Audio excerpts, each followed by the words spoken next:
if you have never, ever, ever in your long-legged life self-finished any of these kind of 3M style needlepoint projects, you're going to want to save this video for later, because it's going to potentially save you from hours and hours of self-inflicted torture, trauma, and self-disappointment, and overall feeling like you wasted your money because the end product does not look that great, okay? And you're like, what the heck? What did I do wrong? Okay. So we're going to finish this passport cover. It is a size 2.5 by 4 1/4 rectangle. And there's so many projects online that fit these exact dimensions, like this Lady Liberty I got from Kick-Ass Needlepoint in Nashville. So she stitched to perfection. I did her in radiance. I added the sky, a little flair of my own personal essence to it, right? And I stitched her exactly 2.5 by 4 1/4 inches as she is designed to be. I cut my canvas. I put it in. Now, y'all don't snark me on Reddit, because I did do this on purpose. Okay? Disclaimer. It looks like Dookie, because even though I love this canvas and I think she looks fabulous, all I can see when I look at this is all of the white space around the side. And now I can afford, because I own the needlepoint business, number one, I can afford to redo this.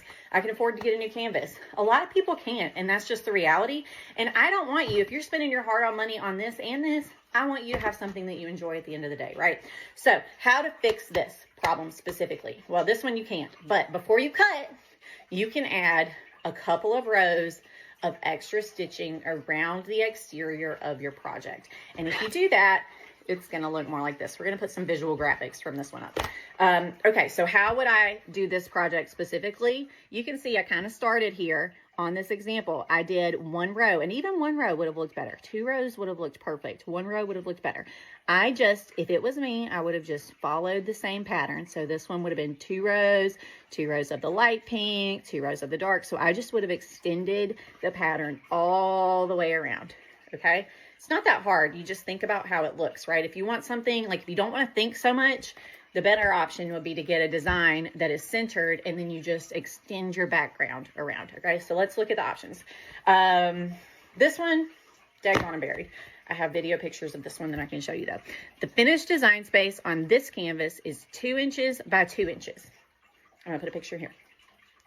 When I stitched this, I actually stitched this canvas to be 2 1/4 inches wide and 2 1/4 inches tall. And if you look under here, because I jabbed it all under, you can see that I crammed her in, babe. There's lots of room under these things. You can even see some of the extra frayed canvas here. But you know what? It doesn't matter, because when you're looking at the bag tag, she's perfect. Okay? So anywho, hope that helped. What other tips do you want me to give you? Love you guys. Thanks for being here. Bye.